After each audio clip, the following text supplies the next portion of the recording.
Olá, sejam bem-vindos a mais uma aula. Nesta aula será abordado o despotismo esclarecido, reformas pubalinas, repercussão iluminista na América. Colônia do Sul e do Norte, insatisfação dos colônios e o surgimento dos Estados Unidos. Está na hora de estudar história. Vamos lá!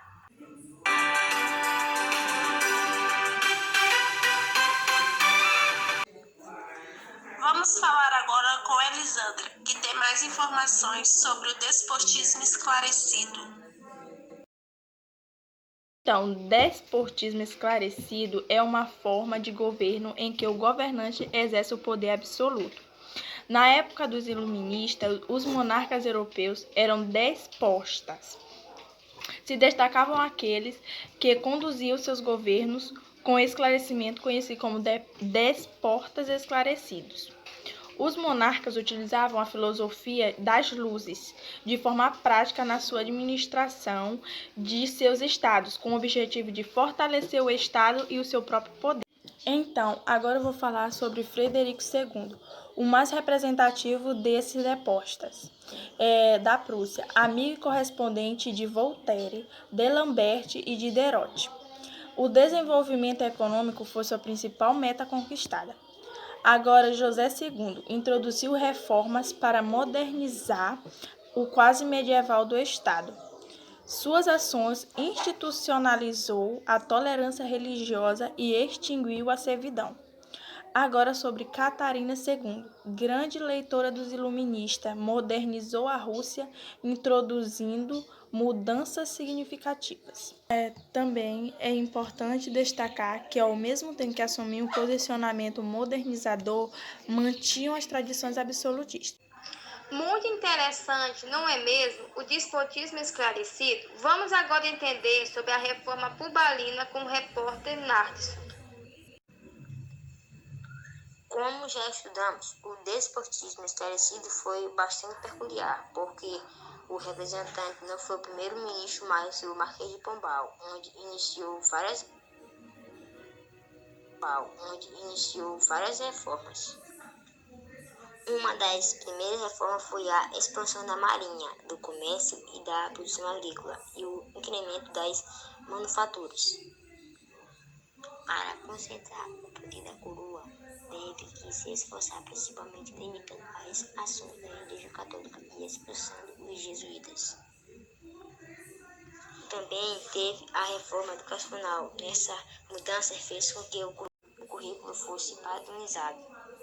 Concretizou com um maior controle econômico sobre os impostos e as taxas cobrados pela coroa. A criação das companhias do Pará e do Maranhão demonstrava seu interesse em estimular o comércio nacional para que as casas comerciais pudessem concorrer mais eficientemente. Com os britânicos tinham o objetivo de comercializar escravizados africanos no Brasil. Agora vamos ver sobre a repercussão iluminista na qual eu falo sobre a respeito desse assunto. As ideias iluministas criticavam o antigo regime e o poder absoluto do rei, que está relacionado também sobre as colônias europeias da América durante o século XVIII e XIX. Agora vamos entender sobre a colônia do Sul e do Norte com Tanaira. As 13 colônias elas foram divididas em 13 regiões diferentes, que se deu as colônias do Sul e do Norte. E a região as colônias do centro ficavam entre as colônias do Sul e as colônias do Norte. Ela tinha como principal destaque o tráfico humano. E os negros eles eram muito escravizados, mas eles conviviam com a mão de obra livre.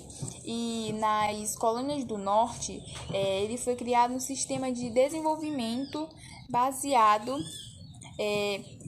no livre trabalho e na produção de subsistência e na pequena propriedade formada por meio da convivência, e o racismo e a escravidão elas foram muito naturais. As colônias do Sul foi a primeira a ser formada, e muitos colonos eles fugiram da Inglaterra porque estavam sendo perseguidos por religiosos. E o clima ele era subtropical, e eles eram muito focados no trabalho produção de arroz e também de algodão para exportação. E eles eram cultivados e plantados por negros escravizados. Agora, eu mesma, Michele, irei falar a respeito da insatisfação dos colonos.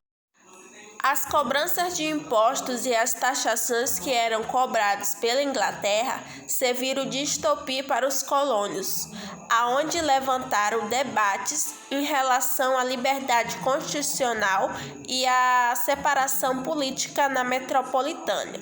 Na Guerra dos 7 Anos contra a França, que ocorreu entre 1753 até o ano de 1763, onde foi uma série de conflitos que ocorreu no reinado de Luís XV, teve-se a participação da Inglaterra, e durante sua participação obtiveram grandes gastos e prejuízos.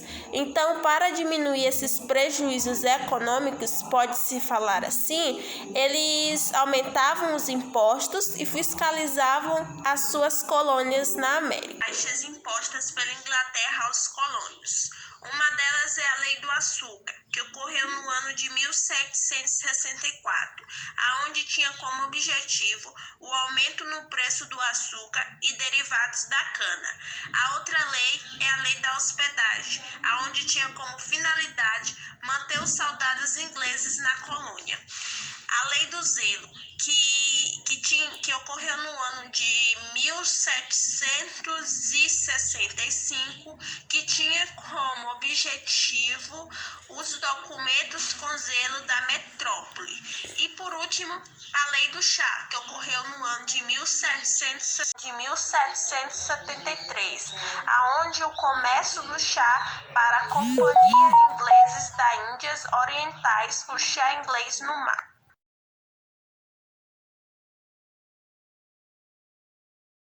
Essas leis que foram impostas pela Inglaterra em relação aos colônios tributaram a economia colonial, reduziram a autonomia dos colônios, interferindo no comércio das colônias, assim gerando insatisfação contra a Inglaterra. O historiador Michael, ele diz que para entendermos a rebelião dos colônios, devemos entender os seus pontos de vista, porque para os colônios, a Inglaterra tentava escravizá-los, impondo assim medidas que ameaçassem a sua liberdade.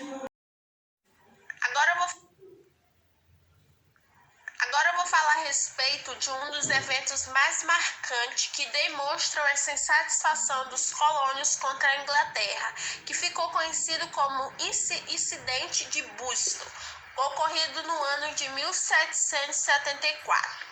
No porto de Bristol, onde vários colônios que estavam descontentes com a lei do chá, onde eu já havia comentado em relação a essa lei, jogaram todo o produto no mar, assim causando grandes prejuízos para a Inglaterra. Por conta desses protestos dos colônios que havia sido feito, uma série de leis de coação foi determinadas pela Inglaterra, onde eram chamadas de lei intoleráveis pelos colônios, aonde estabelecia o fechamento do porto de Bristol, até ser ressarcido o prejuízo com as cargas de chá na qual os colônios haviam jogado no mar. E também se proibiram as reuniões de caráter político entre os colônios. Os representantes dos colônios se reuniram na Congregação da Filadélfia no ano de 1774, aonde eles assinaram uma petição em que simultaneamente prestavam lealdade ao rei, mas protestavam contra as medidas da metrópolis. A Inglaterra manteve-se de pé em relação às tropas armadas nas colônias e gradativamente aumentou esse efeito, na qual não demorou nada para gerar um choque contra os colônios. No ano de 1776, no mês de julho, o segundo Congresso da Filadélfia ocorreu, aonde fizeram decisões pela separação. E no dia 4 do mesmo mês, ou seja, no dia 4 de julho, apresentou o texto da Declaração de Independência. Essa Declaração de Independência havia várias influências dos escritos iluministas, especialmente nas veiculadas ao contrato social, a rejeitação da tirania e a busca da felicidade, além de conter argumentos religiosos. Basta lembrar que essa declaração de independência, ela foi enviada a todas as colônias para que a população tomasse conhecimento do rompimento com a Inglaterra.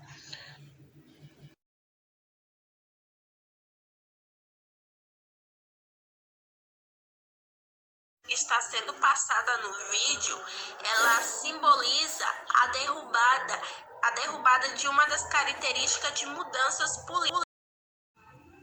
Agora, para fechar a hora de estudos, iremos falar com Tanara em relação Dos Estados Unidos da América. Bom, os Estados Unidos, ele é uma nação mais rica e mais poderosa do mundo atualmente, e sua história ela é cheia de acontecimentos que marcam a história mundial.